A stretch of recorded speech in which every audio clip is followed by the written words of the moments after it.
வணக்கம். Welcome to கதை திரட்டு audio books. இந்த வீடியோவில் நம்ம என்ன கதை கேட்க போகிறோம்னா, நிழலாக நின்றே சிரிக்கும் சிறுகதை. நம்ம சேனலை இது வரைக்கும் சப்ஸ்கிரைப் பண்ணாதவங்க சப்ஸ்கிரைப் பண்ணுங்க. பக்கத்தில் இருக்கிற பெல் ஐகானை கிளிக் பண்ணி ஆளுங்கிற ஆப்ஷனை ப்ரெஸ் பண்ணுங்க. ஸோ தட் நான் போடுற கதைகளை உடனுக்குடனே நீங்கள் கேட்கலாம். வாங்க கதைக்குள்ளே போகலாம். பாட்டுக்கென்றே ஒரு படம் எடுத்து அதை வெற்றிகரமாக வெள்ளி விழா கொண்டாட்டம் வரையில் நடத்திய பெருமை பஞ்சநாதத்தை சேரும். அந்த மகிழ்வை தெரிவிக்கும் வகையில் எல்லோருக்கும் விருந்து கொடுத்தார்.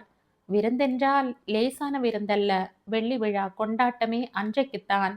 தமது ஸ்டுடியோ தோட்டத்திலேயே அலங்காரமான பந்தல் போட்டு ஆடம்பரமான வரவேற்பு வளைவுகள் அமைத்து பூலோகத்தில் வியனுலகம் மயனுலகம் சிருஷ்டித்திருந்தார் பஞ்சநதம். ஷியாமளின் காரிலே சற்று ஒதுங்கினாற் போல் உட்கார்ந்திருந்த பவித்ராவுக்கு மனதுக்குள் இனமறியா பயமும் படபடப்பும் மேலிட்டிருந்தது. எத்தனை பெரிய விழா, எத்தனை பெரிய மனிதர்கள், திரையுலகின் மிக பெரும் புள்ளிகள் அனைவரும் பங்கு கொள்ளும் அந்த விழாவில் அந்த உலகிலே அடியெடுத்து வைக்க துடித்து அப்போதுதான் வந்திருக்கும் பவித்ரா எப்படி கலந்து கொள்வதென்ற தயக்கம். ஷியாமளியின் கார் அன்னம் போல் ஊர்ந்து சென்றது.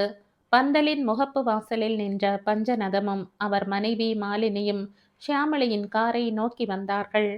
பவித்ராவுக்கு மூச்சே நின்றுவிடும் போல் இருந்தது. ஷியாமளியின் புகழை மக்கள் மத்தியில் கண்டும் கேட்டும் இருந்தாலும் இன்று மிகப்பெரிய மனிதர்களின் மத்தியில் ஷியாமளிக்குள்ள பெருமையை கண்டபோது பெரிதும் வியந்தாள். ஷியாமளியுடன் தானும் வந்தது கூட எத்தனை அனுகூலமானது என்று நினைத்து தன்னுடைய சாமர்த்தியத்தை தானே பாராட்டி கொண்டாள் பவித்ரா.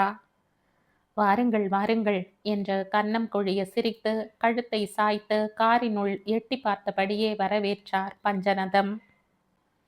பின்னணி பாடகியாகி பெரும் புகழ் பெற்றிருக்கும் ஷியாமளி தனக்கே இருக்க வேண்டிய இயல்பான பெருமையுடன் இறங்க அவள் பின்னால் பயந்து தயங்கி ஒதுங்கி நின்றாள் பவித்ரா. நீங்களும் வாருங்கள் என்று பஞ்சநதமே வாய்விட்டு வரவேற்றதும் பவித்ராவுக்கு உலகமே சுழன்றது.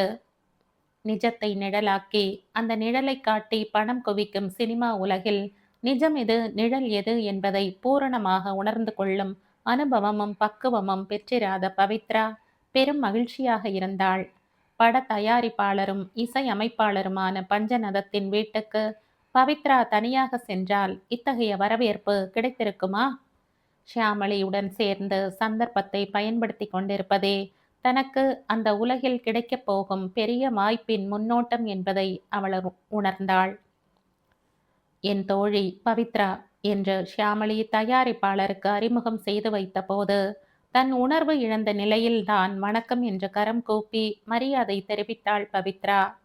உள்ளே வாருங்கள் என்று அவர் அழைத்ததும் ஷியாமளி முன் செல்ல பவித்ரா மெதுவாக அவளை பின்பற்றி நடந்தாள். அவளது பார்வை ஷியாமளியின் பாதங்களிலேயே பதிந்திருந்தது.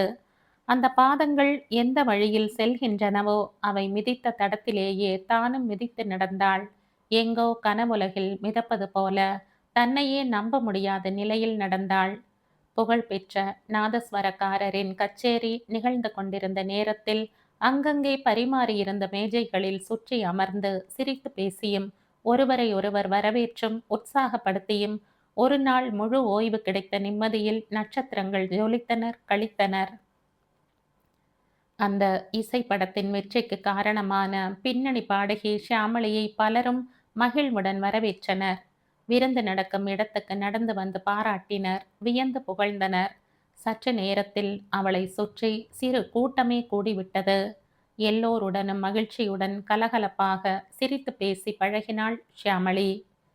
பட தயாரிப்பாளர் பஞ்சநதம் அவரது மனைவி மாலினி அமர்ந்திருந்த மேஜைக்கு அழைத்து சென்றனர்.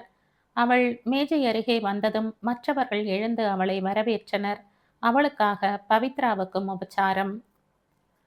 பண செழுமை நிறைந்த பட உலக பெரிய மனிதர்களின் மத்தியில் நாமும் இருக்கிறோம் என்னும் நினைவே பவித்ராவின் மனதில் மகிழ்வை தருகிறது.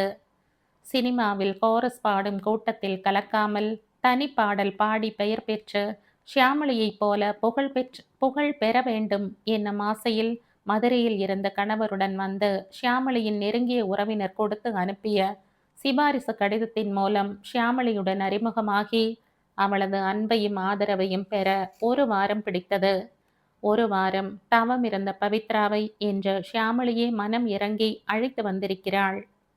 தயாரிப்பாளருக்கும் அவரை போன்ற இரண்டொரு பெரிய மனிதர்களுக்கு மத்தியில் தானும் ஒருத்தியாய் அமர்ந்திருந்த பவித்ராவின் நெஞ்சம் படபடத்து கொண்டிருந்தது. இப்படி உட்காருங்கள் என்ற பஞ்சநதம் தன் மனைவிக்கு அடுத்த நாற்காலியை சுட்டி காட்டவே ஒதுங்கி வந்து உட்கார்ந்தாள் பவித்ரா. தயாரிப்பாளர் இசையமைப்பாளரின் மனைவி மாலினியின் கண்கள் பவித்ராவை கூர்ந்து நோக்கின. மன்னிக்க வேண்டும், நீங்கள் மதுரையில் இருந்துதானே வந்திருக்கிறீர்கள்? உங்கள் பெயர் பவித்ரா தானே என்று மெல்லிய குரலில் கேட்டாள்.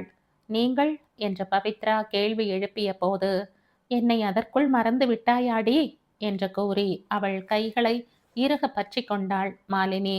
தன்னுடைய தயவில் ஒட்டி வந்த பவித்ராவை தயாரிப்பாளரின் மனைவி திடீரென்று சொந்தம் கொண்டாடியது ஷியாமளிக்கு வியப்பாகவும் வெறுப்பாகவும் இருந்தது. பவித்ரா, என்னை தெரியலையா? நான் தான் மாலினி. பவித்ராவுக்கு ஞாபகம் வந்துவிட்டது. மதுரையில் திருமணத்துக்கு முன்னால் சங்கீத வகுப்புக்கு சேர்ந்தே போய் வரும் மாலினி என்பதை புரிந்து கொண்டாள். 10 ஆண்டுகள் மாலினியை வெகுவாக மாற்றியிருந்தது. அதனால் பவித்ராவால் சட்டென அடையாளம் சொல்ல முடியவில்லை. ஆனால் அன்று போலவே இன்றும் இருந்த பவித்ராவை சுலபமாக அடையாளம் கண்டுவிட்டாள் மாலினி.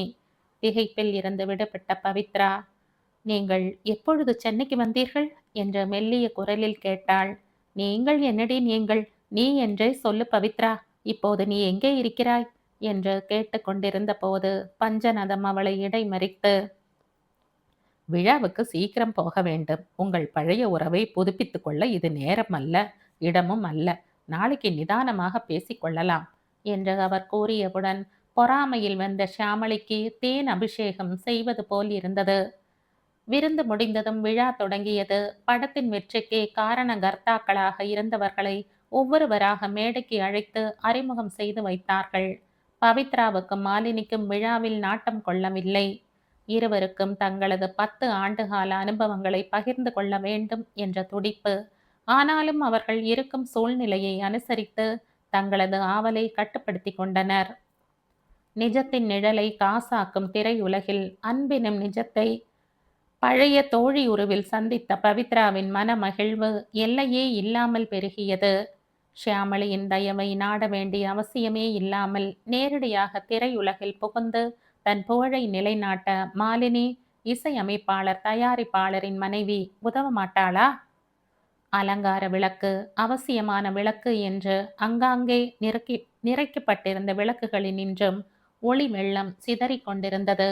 இயற்கை சூழலுடன் அமைந்த பந்தலில் தோரணங்களும் படரவிட்ட மலர் கொத்துகளுமாக பசுமையாக கண்ணுக்கு இனிமையாக காட்சி தந்து கொண்டிருக்கிறது.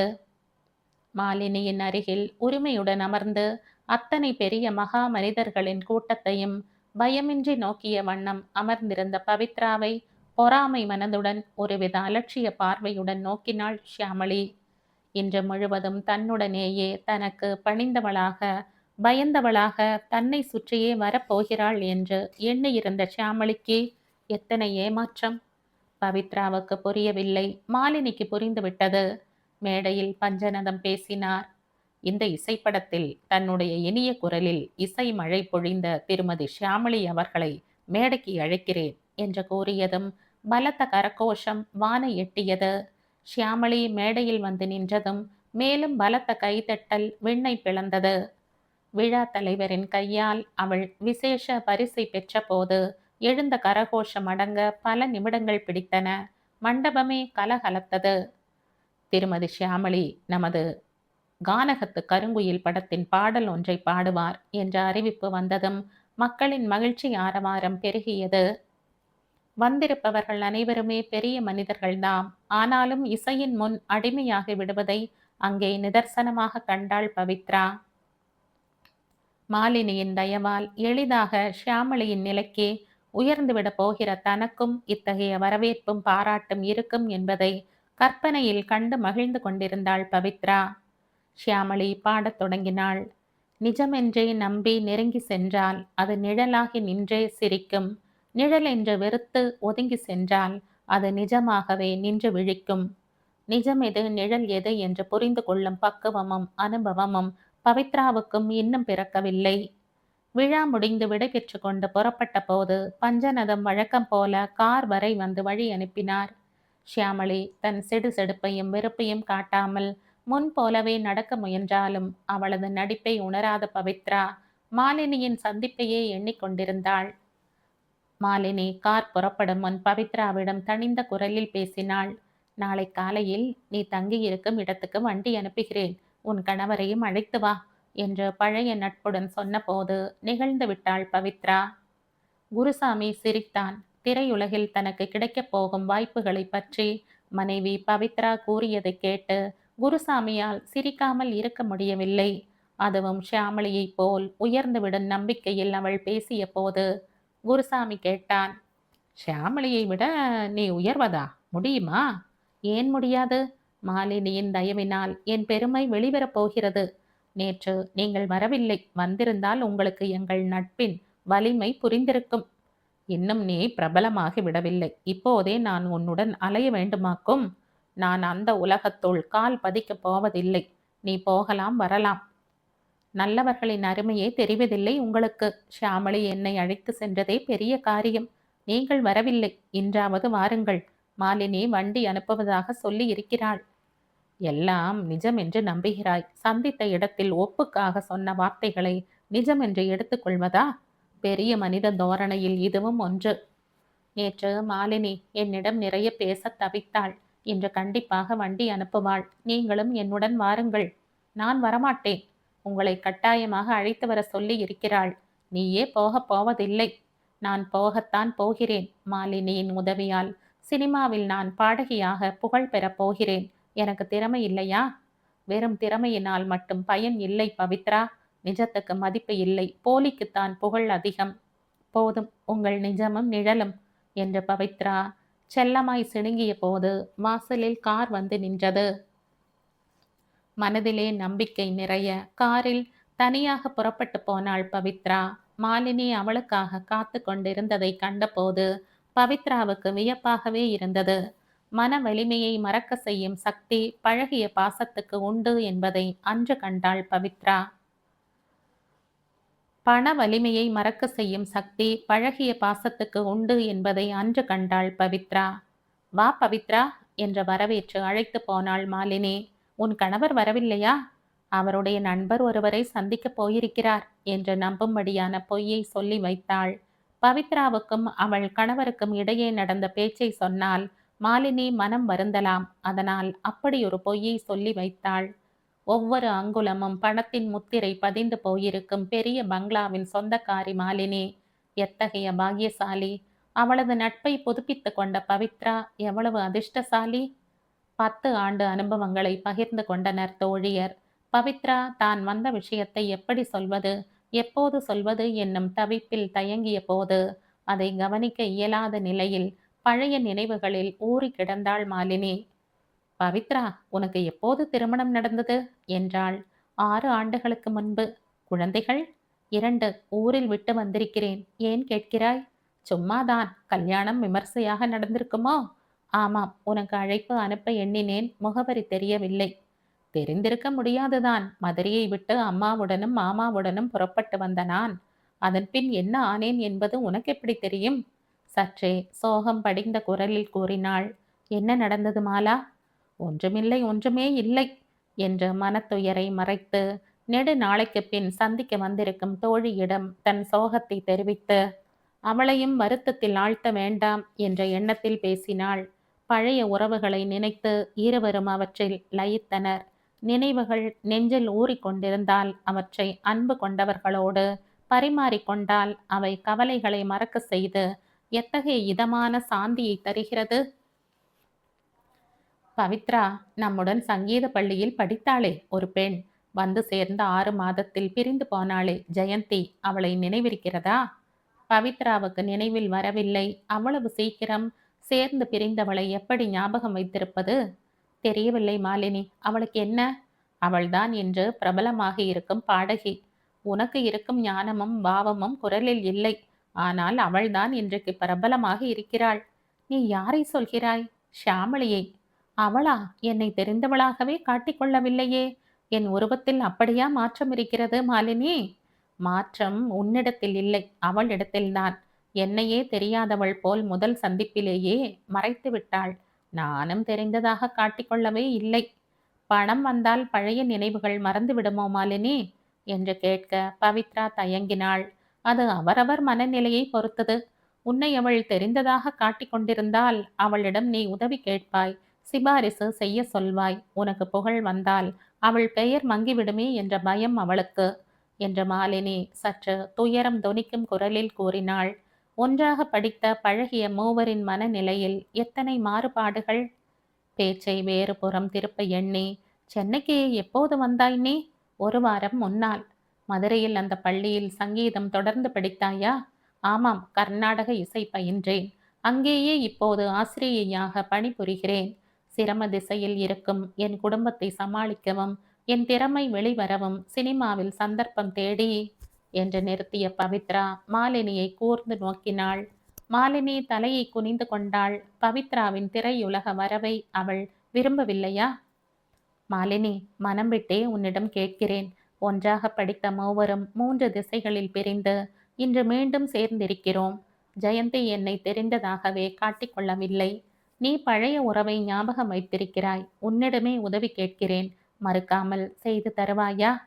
நானா? மாலினி தயங்கினாள். உதவி என்றவுடன் தயக்கமா? மாலினி, நீ இசையமைப்பாளர், தயாரிப்பாளராகவும் இருப்பவரின் அன்பு மனைவி. உன் பேச்சுக்கு செல்வாக்கு இருப்பதாக அறிந்தேன். ஷியாமளியே சொன்னாள். நீ சொன்னால் உன் கணவர் மறுக்க மாட்டார் என்றும் சொன்னாள். நீ உயர்ந்திருப்பதைப் போல, நம்மோடு படித்த ஷியாமளி உயர்ந்திருப்பதைப் போல, ஏழையான நான் உயர்வதற்கும் உன்னையே பெரிதும் நம்புகிறேன் மாலினி. மாலினி மௌனமாக இருந்தாள். சட்டென்று அவளால் பேச முடியவில்லை. பவித்ராவின் வேண்டுகோள் அவளை குழப்பியது. நீ உயர்ந்திருப்பது போல, ஷியாமளி உயர்ந்திருப்பது போல. பவித்ராவின் சொல் பேராசையாக படிந்து இரைச்சலை பிறப்பித்தது. நாளைக்கு சொல்லி அனுப்புகிறேன் என்றாள் மாலினி. அந்த விஷயத்துக்கு அத்துடன் முற்றுப்புள்ளி வைத்துவிட்டு பவித்ராவுடன் பழைய நினைவுகள் பற்றி பேசினாள். பழைய கலகலப்பு மறைந்து போயிருந்தது. ஆனாலும் அதை பவித்ரா அறியா வண்ணம் பழகினாள் மாலினி. பட தயாரிப்பாளரின் மனைவி என்பதை மறந்து பழைய தோழி என்ற பாசத்தில் பேசிக் கொண்டிருந்த அவளை அவளது தோழியே பட தயாரிப்பாளரின் மனைவியே என்று சுட்டிக்காட்டி நினைவுக்கு கொண்டு வந்து விட்டாளே. நெடுநேரம் பேசிக் கொண்டிருந்து விட்டு சாப்பிட வைத்து பவித்ராவுக்கு பிரியா விடை கொடுத்து அனுப்பினாள். நிஜத்தை நிழலாக்கி பணம் குவிக்கும் உலகில் மாலினியின் அன்பை மட்டுமே நிஜமெனவும் ஷியாமளியின் உதட்டளவு உறவை நிழல் எனவும் தீர்மானித்து நிஜம் எது நிழல் எது என்று கண்டுவிட்ட பூரிப்பில் வீடு திரும்பினாள் பவித்ரா. மனதில் நம்பிக்கை நிறைய காரில் தனியாக வந்து சேர்த்தாள். மறுநாள் காலை, நேற்று நீங்கள் வராதிருந்து விட்டீர்களே. மாலினி எப்படி மனம் விட்டு பேசினாள், பழகினாள் தெரியுமா? எங்களது பழைய நட்பை நினைத்து நினைத்து பெருமைப்பட்டு கொண்டாள். நேற்று நீங்கள் சொன்னீர்களே, நான் ஏமாறுவதாக. ஷியாமளியை பொறுத்தவரையில் நீங்கள் சொன்னது சரியாக இருக்கலாம். ஆனால் மாலினி விஷயம் வேறு. உன் போக்கில் படபடக்காதே. மாலினியின் தயவால் நீ சினிமாவில் பாட முடியும். சேர்ந்து கொள். நான் ஊருக்கு போய் குழந்தைகளுடன் இருந்து விடுகிறேன். நீயும் இந்த கூட்டத்தோடு கூட்டமாக. பேசிக் கொண்டிருந்தவன் சட்டென்று நிறுத்தினான். வாசலில் மாலினியின் கார் நின்றது. டிரைவர் வந்தார். அம்மா, உங்களிடம் இந்த கடிதத்தை கொடுக்க சொன்னார்கள் என்று கூறி கவர் ஒன்றை கொடுத்தார். நன்றி உணர்வுடன் அதை பெற்றுக்கொண்ட பவித்ரா டிரைவர் போன பின் சொன்னாள், எவ்வளவு அன்புடன் மதித்து கடிதமும் கொடுத்து அனுப்பியிருக்கிறாள் பாருங்கள் என்று கூறிக்கொண்டே கடிதத்தை பிரித்தாள், படித்தாள். அன்புள்ள பவித்ரா, ஒன்றாக படித்த மூவரின் இன்றைய நிலையை பற்றி நீ குறிப்பிட்டாய். ஆனால் அந்த மூவரில் உண்மையில் உயர் நிலையில் வாழ்ந்து கொண்டிருப்பவள் நீ ஒருத்திதான். உனக்கு திருமணமான விபரம் பற்றி விசாரித்தேன். காரணம் என்ன தெரியுமா? நீ ஊரறிய திருமணம் செய்து கொண்டவள். உன் கணவர் நல்லவர். நீ குழந்தைகள் 2 பெற்றுள்ள தாய். நானோ சினிமாவில் பாட விரும்பி ஊரை விட்டு தனியாக வந்தபோது என் குரலை மட்டுமின்றி என்னையும் அடிமைப்படுத்தி கொண்டவர் என் கணவர். என் கணவரின் உதவியால் முன்னேறியவள்தான் ஷியாமளியும். என் கணவரிடம் உன்னை பற்றி சிபாரிசு செய்ய சொன்னாய். பட உலகில் பெண்ணின் பெருமையை உணர்ந்தவர்கள், பெண்மையை போற்றும் தகுதி வாய்ந்த நல்லவர்கள் நிறையவே இருக்கிறார்கள். அவர்களிடம் பேசி விரைவிலேயே உனக்காக ஏற்பாடு செய்து தர முடியும். அப்படி செய்வது நானே என் கணவரை அவமதிப்பதாகும். ஆகவே இந்த கடிதத்தில் குறிப்பிட்டிருக்கும் நபர்களை சந்தித்து உன் திறமைக்குரிய வாய்ப்பை பெறலாம். உன் இசை ஞானம் பெருமை அடையும். நீ விரும்பும் புகழும் பொருளும் உன்னை தேடி வரும். உன் அன்பு தோழியின் இனிய நல்வாழ்த்துக்கள். உன் நலம் நாடும் அன்பு தோழி மாலினி என்று முடித்திருந்தாள்.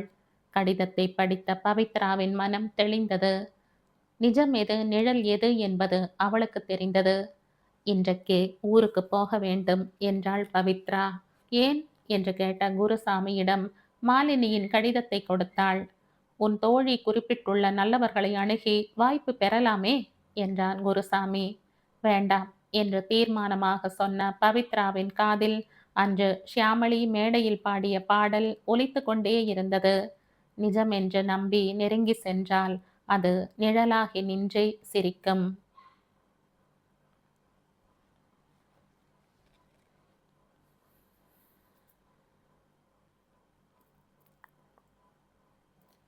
இதோட இந்த கதை முடியுது. இந்த கதை உங்களுக்கு பிடிச்சிருந்தா லைக் பண்ணுங்க, ஷேர் பண்ணுங்க, சப்ஸ்கிரைப் பண்ணுங்க. மற்றும் ஒரு இன்ட்ரெஸ்டிங்கான கதையோட அடுத்த வீடியோல சந்திப்போம். பாய். Thank you.